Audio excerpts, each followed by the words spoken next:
Peace be to you. In the previous lesson we said that there is running through God's universe the law that no one shall be crowned unless he has struggled. Certain privileges and gifts and blessings are given to all of us on condition that we fulfill love and the right use of freedom. Anyone who gives freedom to another takes a risk. Whenever a parent gives freedom to a son or daughter, he takes a risk. For freedom can turn out either for weal or for woe. When God made the angels free, he took, as it were, a risk. Actually, some of them used their freedom in order to declare themselves as God. They denied their independence, and thus they forfeited the right to perpetuate themselves in glory and in happiness. We went on to say that there's evil in the world, and we asked at the conclusion of the last lesson if this evil would in some way get to man. God now takes another risk. He makes man. He makes him free. And he made man free, as we said in another lesson, because God wanted to make a moral universe. And it is impossible to make a moral universe without making a free universe. We can be virtuous only in a universe in which it is possible to be vicious. In a certain sense, we are less free than freeable. I should have put that the other way around. In a certain sense, we are less free than freeable. Is that the way I put it? We make ourselves free. In other words, by the right use of freedom, we do perfect our personality. If we abuse our freedom, we become less and less free. Anyone, for example, who is addicted to vices becomes the slave of vices. Anyone who becomes a communist becomes more and more subject to dictatorship. It is therefore by the right use of freedom that we finally come to that very glorious freedom of being children of God. The whole purpose of education is to train everyone to use freedom rightly. Hence, parents offer encouragement to their children to choose good rather than evil. And that is what God did at the beginning. God gave to man certain blessings and privileges which would be his on condition that he used his freedom in the way that would perfect his personality. God would not force his blessings down anyone's throat. Regardless of how much you like ice cream, you certainly would not want to have it jammed down your throat. You are never happy doing things you do not want to do. All freedom, therefore, implies a choice, and choice implies alternatives. And so God gave man a choice. Our first parents were put into the Garden of Paradise. An Eden of pleasure and of joy. Now forget the story of the apple and do not think of the fall of man and the trial in the Garden of Paradise merely in terms of an apple. As a matter of fact, Scripture does not mention an apple at all. The word apple came into it simply because there happened to be so much correspondence in Latin between the word for evil and the word for apple. And then everyone began saying that Adam ate the apple. What is mentioned is a fruit. God gave our first parents certain gifts. Now that is important. Gifts. They were not given permanently. Man was to decide whether he wanted those gifts. for himself and for all posterity. These gifts were principally twofold. One was called supernatural. That word will be explained technically later on. But this was the most important gift of all. It actually was a very intimate communion with God. It was something like that which we later on are going to call grace. But this was inner happiness beyond all description. Then there were certain other gifts, which technically are called preternatural. They were outside of the order of nature. And one of the gifts affected the mind. The human mind was to be free from error. It would not make mistakes in reasoning. Then another gift was the body would never rebel against the soul. There would never be carnal temptations. Concupiscence, vices, and sex would never completely becloud, for example, our reason. Then another gift was immortality of body. The body would never die. The soul is naturally immortal. Now, all of these gifts, God said our first parents would possess, and the gifts would pass on to all mankind if the representative of mankind, namely Adam, chose freely those gifts. So he was put to a test. The test was love. That was all. He would have to prove that he loved. Now, how do you prove you love anyone? Saying so? Certainly not.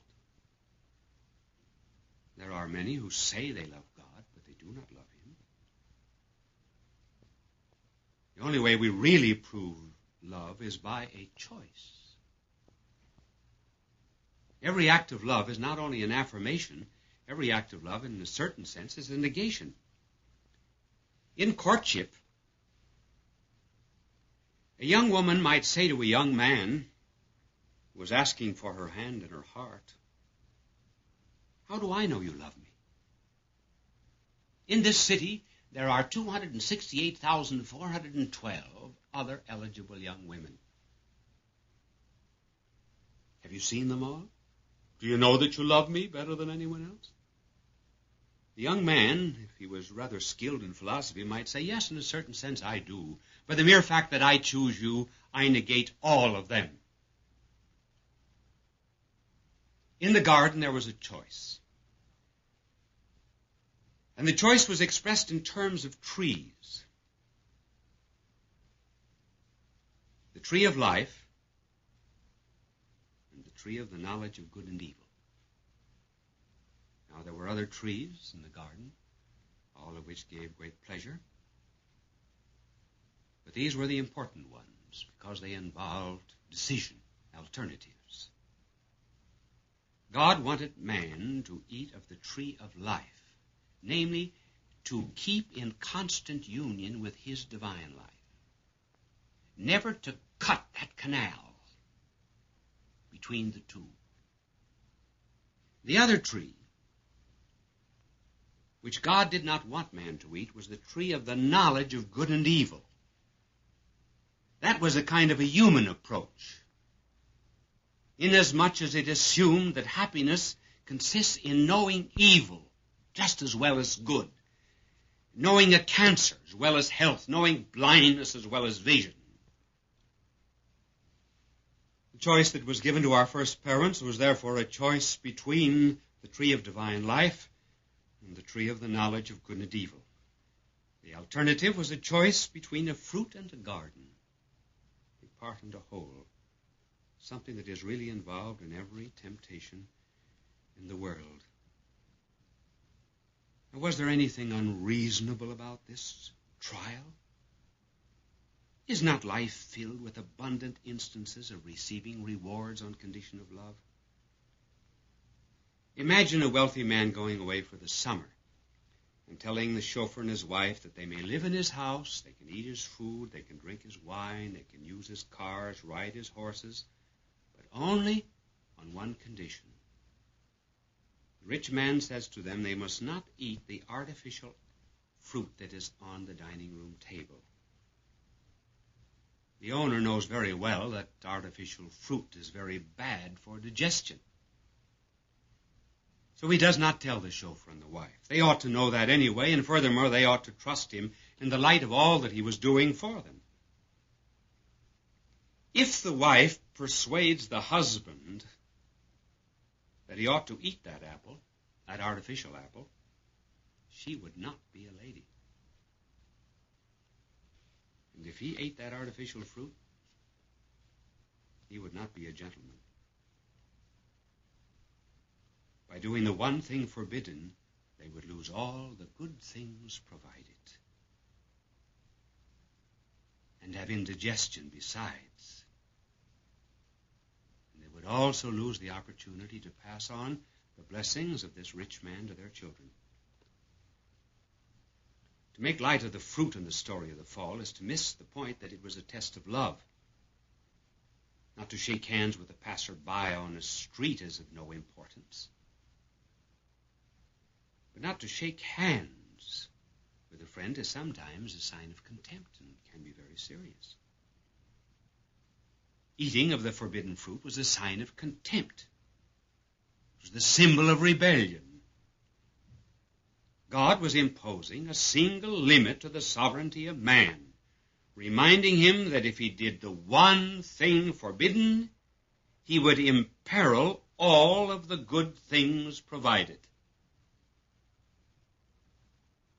Like Pandora, he opened the forbidden box, and he lost all of the treasures. Who was it then that tempted our first parents?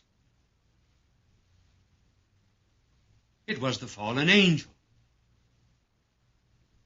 It was Satan. And when he tempted our first parents, he began with a why. He said, "Why has God commanded you that you should not eat of every tree of paradise?" There are actually 3 steps in that diabolical temptation. And really, for a sound psychological study of the nature of temptation, there is nothing that surpasses the story in the book of Genesis.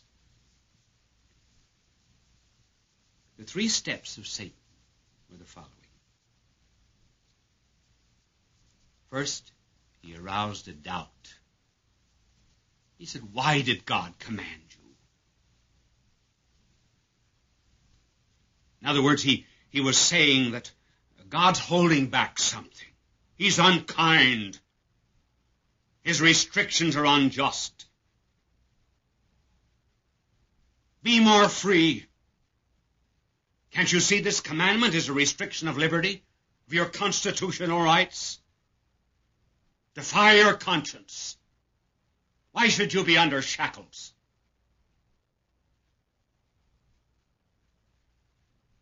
He began to unsettle the mind, to disturb it, to make Eve see that the fruit was very pleasant to look at. Is there anything unusual about that approach of evil? Look back on any temptation that you've ever had. Has it not begun with a why? Has it not begun with a doubt? A young man or woman, for example, goes to a certain type of college and the professor begins to sow doubts in the minds of the young. That's the beginning of the loss of faith very often. Does not an evil voice seem to be saying to us, "Why don't you use your sex instincts? Didn't God give them to you?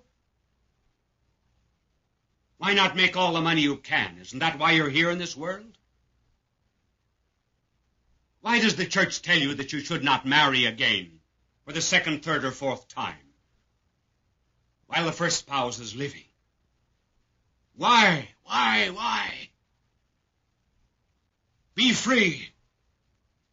Throw off the shackles.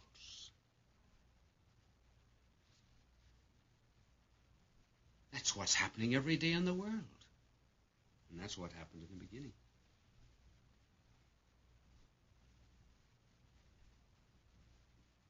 The second step of Satan was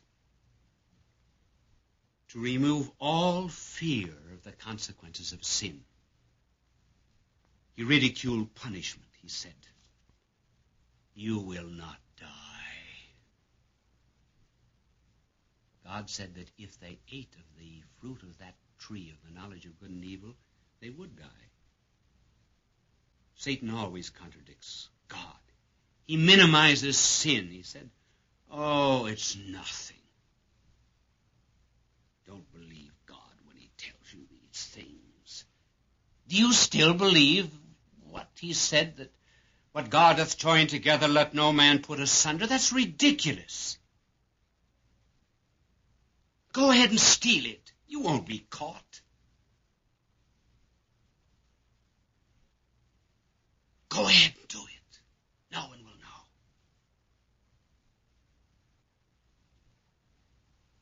Take that 10th cocktail. You will never be an alcoholic. It'll just make you feel good. It's pleasant. Go on committing excesses of the flesh. You will never be a slave. You believe in hell? Don't be silly. Hell is a punishment for sin.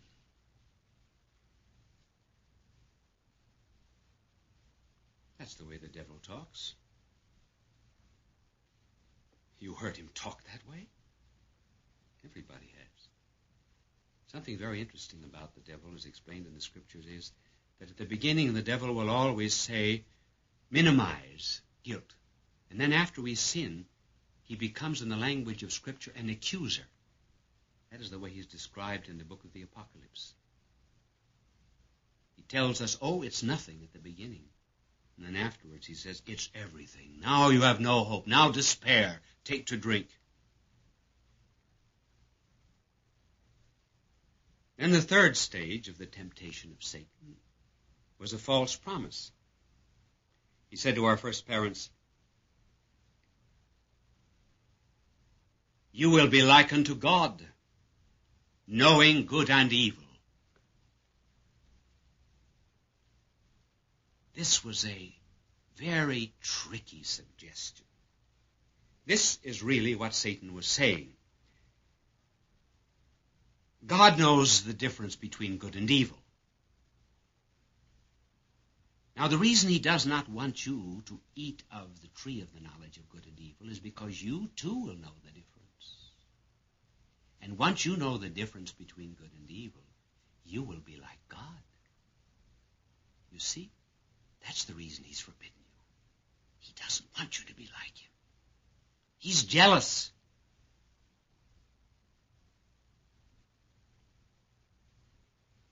Now, what was the fallacy in that temptation of Satan? The fallacy was this, that God does not know good and evil the way we do.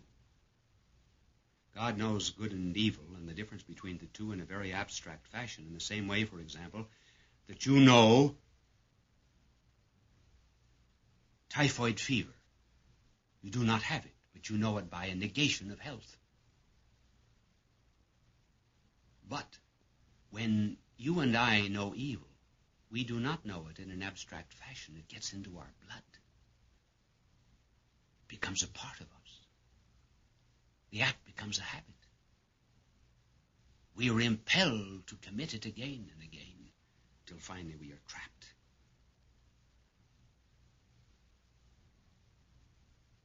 And Satan did not make that distinction.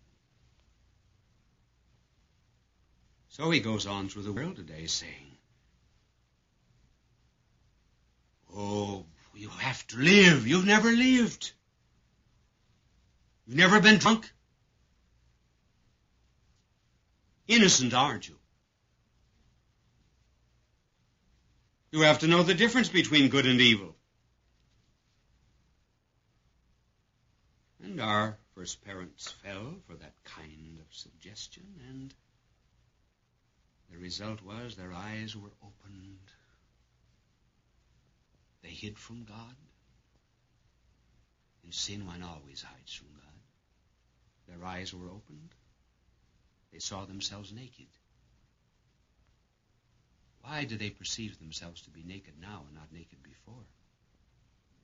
Because the inner glory of grace which they had in their souls suffused their body, as it were, with a kind of light, and they were filled with a radiance all round about them, perhaps something like our blessed Lord in the Mount of Transfiguration.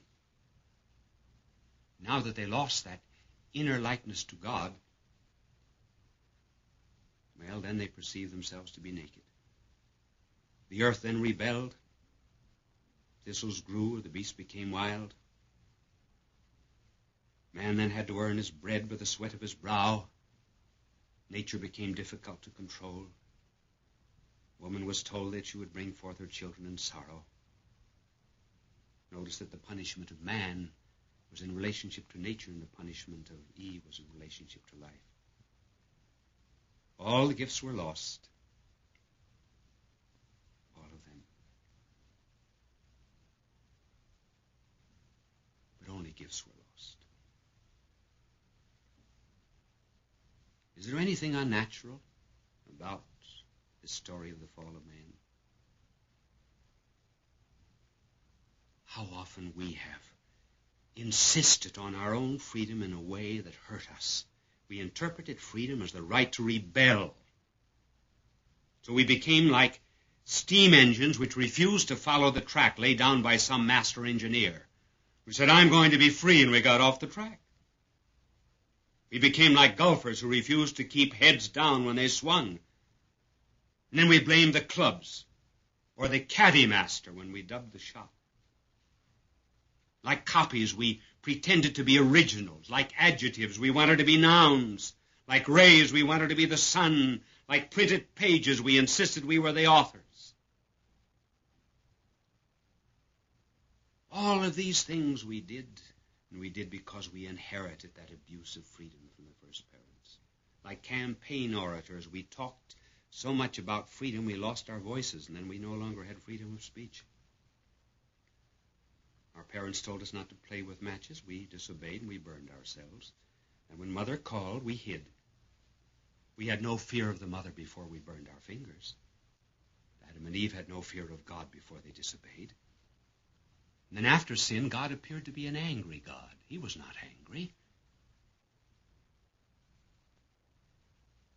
A boy, for example, puts his fingers into a cookie jar and steals some cookies, which he's forbidden to do, and as soon as he sees his mother, he says, now, Mommy, don't get mad. There's no anger in the mother. The anger is only in the boy's projection to his mother of a sense of justice. And anger is not in God. Anger is in our own disordered selves.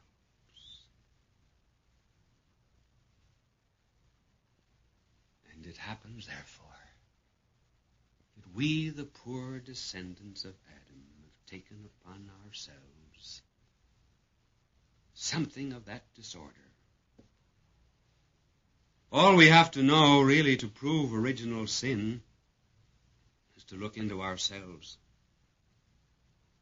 We know very well that we're not the way God made us. God certainly would never have made us the way we are, with our darkened intellect and our weak will. Something happened to us. And whatever it is that happened to us, there's all the earmarks of an abuse of freedom. We rebelled in Adam, who was the head of the human race. And the effects of that sin have passed on to all of us, to everyone in the world except one. And that was a woman. That is what we mean by saying that Mary was immaculately conceived. She was preserved free from the traces of original sin in virtue of the anticipated merits of our Lord's death on the cross. Immediately after the fall, God promised that he would redeem man. He said that the seed of a woman would conquer the seed of Satan. The seed of the woman would be Christ. And by speaking of seeds, he was speaking of corporations, peoples, and groups. Thus, in the divine plan, the very elements that were used for our destruction are used for our redemption. In the fall, there was a disobedient man, Adam, a proud woman, Eve, and a tree. God would take the very elements of defeat, use those as the elements of victory.